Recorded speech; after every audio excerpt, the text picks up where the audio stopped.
بسم اللہ الرحمن الرحیم والصلاة والسلام علی رسول اللہ وعلی آلہ وصحبہ اجمعین۔ مدد ناظرین و سامعین کرام، السلام علیکم ورحمۃ اللہ وبرکاتہ۔ ڈھلی میں حضرت پیر حسو بابا رحمۃ اللہ علیہ ہاڑی گل اور شہر باغ سے ہوتے ہوئے ہم ڈھلی پہنچے۔ ڈھلی بازار میں دائیں جانب آپ کا مزار مبارک اجابت دعا کے لیے معروف و مشہور ہے۔ صاحب مزار کے بارے میں حالات زندگی دستیاب نہ ہوئے، مختصراً یہ کہ آپ کا تعلق ملیال برادری سے تھا۔ پیدائشی طور پر فقیر منش انسان تھے۔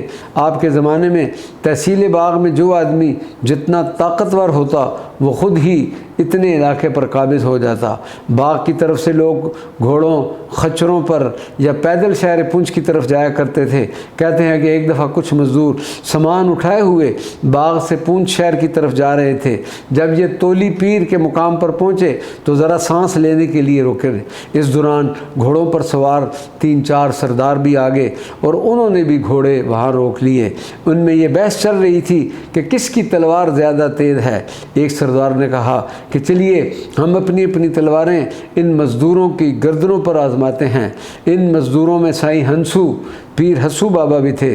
سرداروں نے اپنی اپنی تلواریں آزمانے کے لیے مزدوروں کی گردنیں کاٹ ڈالیں، اور جب سائیں ہنسو پر تلوار اٹھائی تو شدید آندھی ہو گئی اور سردار اس کی لپیٹ میں آ گئے۔ موقع پا کر سائیں ہنسو جنگل کی طرف نکل گئے۔ حضرت پیر حسو بابا نے 12 برس تک جنگلوں میں عبادتیں و ریاضتیں کی۔ جمعرات کے روز کے قرب و جوار کے لوگ آپ کے مزار مبارک پر حاضر ہو کر چراغ روشن کرتے ہیں۔ الحمدللہ ہمیں بھی اس مبارک پر حاضری کا شرف حاصل ہوا، اور دعائے خیر کے بعد ہم حضرت پیر سید محمد شاہ گیلانی کے مزار مبارک کی طرف روانہ ہوئے۔ حضرت پیر سید محمد شاہ گیلانی کو 2 اعزاز حاصل ہیں۔ ایک تو ان کا شمار اولیاء کرام کے صف میں ہوتا ہے، اور دوسرا شہادت پا کر شہیدوں کے زمرہ میں بھی ہوتا ہے۔ آپ کی ولادت باسعادت محلہ خانقاہ شہر پونچھ 1837 میں ہوئی۔ ابتدائی تعلیم اپنے والد گرامی سے حاصل کی۔ پونچھ کی سرکاری اور دفتری زبان فارسی تھی، اس لیے آپ نے فارسی زبان میں بھی کمال حاصل کیا، جس پر آپ کا فارسی منظوم کلام دلالت کرتا ہے۔ آپ نے ابتدائی دور میں ہی مجاہدات اور ریاضات کی طرف توجہ دی، اور اس میں کمال حاصل کرنے کے بعد بیعت کا ارادہ فرمایا۔ حضرت پیر سید محمد شاہ گیلانی حصول بیعت کے لیے پونچھ سے کھڑی شریف روانہ ہوئے، اور یہ وہ وقت تھا کہ جس وقت کھڑی شریف میں حضرت پیر شاہ غازی المعروف دمڑی والی سرکار کے روحانی خلیفہ رومی کشمیر حضرت میاں محمد بخش قادری اپنے روحانی فیض و تصرف سے ایک عالم کو نواز رہے تھے۔ جس وقت آپ دربار شریف پہنچے تو اس وقت حضرت میاں محمد بخش اپنے حجرہ میں تشریف لے جا چکے تھے۔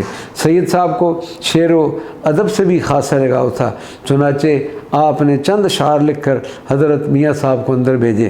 خادم نے اندر جا کر جب اشعار حضرت میاں صاحب کی خدمت میں پیش کیے تو اشعار پڑھنے کے بعد آپ باہر تشریف لے آئے اور سید محمد شاہ صاحب کو اپنے اندر ساتھ لے گئے۔